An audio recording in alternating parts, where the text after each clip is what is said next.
The 7 points, to sum it up again. Service is unity with God. Number 2, service is the power of the Holy Spirit. It's not ours, it's God's. Number 3, we are ambassadors for Christ. We ought to say what the Lord tells us, not what we think and what other people say. It's what the Lord reveals to us. Number 4, service has to be, we need to be a living Holy Bible. We need to lead by example, not just by talks. Number 5, service is being with God and for God, not for me and for other people. It is for God Himself. Number 6, God blesses the service, and without the blessings of God, there is no fruits, there is no change in no one's life. Number 7, service must be our top priority. Amen.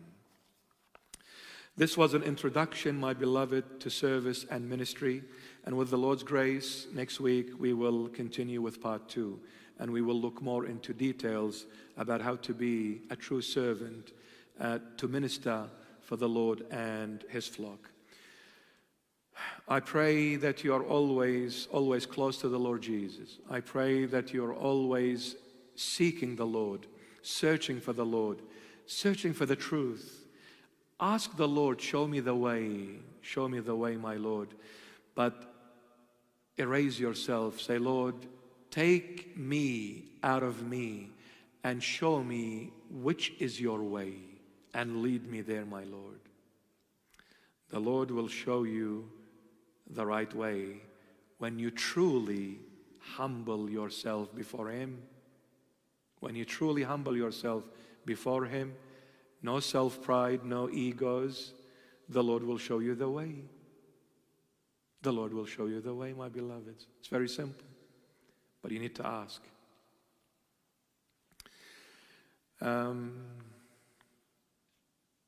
We thank the Lord. We come to our conclusion with this episode.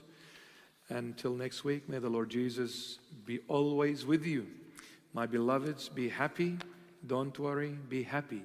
And have a big smile, for the Lord Jesus is always with us, my beloveds. Just one thing, keep an eye on the church website or the church Facebook. We will be making an announcement as to when the church will be opened to our beloved faithfuls.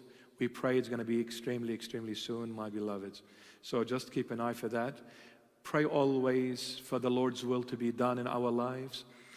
Pray always for the Lord's saving power to deliver us from the snares of the enemy, those hidden agendas. Pray to the Lord and ask Him to make us true servants, where He is glorified in us, through us, and by us. Ask the Lord, say, Lord, make me a true servant of yours. Make me a true servant of yours.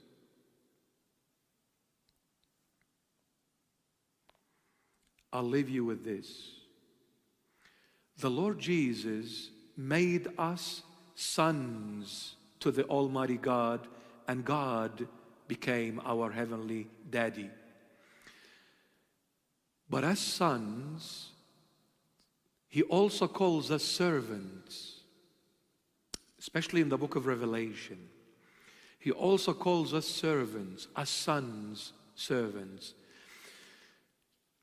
It is much more powerful being the Son of God and through the Son being the servant of God than just being a servant and a servant only. It's much more powerful as a son to serve your God than just a servant. I'll tell you why. As a servant only, you have to serve your master. And when you serve your master, there is no favor here for you. You cannot say, hey, master, look what I've done for you. This is the least you could do for your master when you serve him, and you have to serve him. But as a son, you are free. When you freely choose to serve your God, then as a son serving the Father, it is much greater in the eyes of God than just being a servant. Because the Son, the only begotten Son of God, the Son of God, He chose freely and willingly to come down and serve us. And love is a two-way street. You love me, I need to give that love back. I need to bring that love back to you. As the Son of God came down and served me, and He made me to be the Son of God, therefore I need to come back as the Son of God to serve Him the way He served me.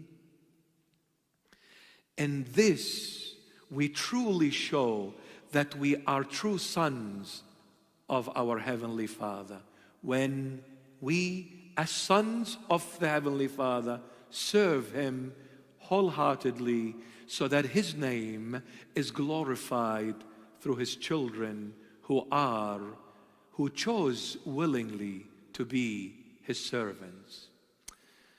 May the Lord Jesus bless you. May the Lord Jesus guide you and protect you. If I could ask everyone to stand for the sealing prayer. In the name of the Father, and of the Son, and of the Holy Spirit, one God. Amen. Have mercy on us, O Lord God, have mercy on us, because you are always worshipped and glorified in heaven and on earth. Christ, our righteous, patient, and full of mercy and compassion, He who loves the just and shows mercy to all sinners, whom I am the first of them all. He who does not wish death for sinners, but rather repentance and life, as He calls us all to salvation and to the promise of all gifts that await us.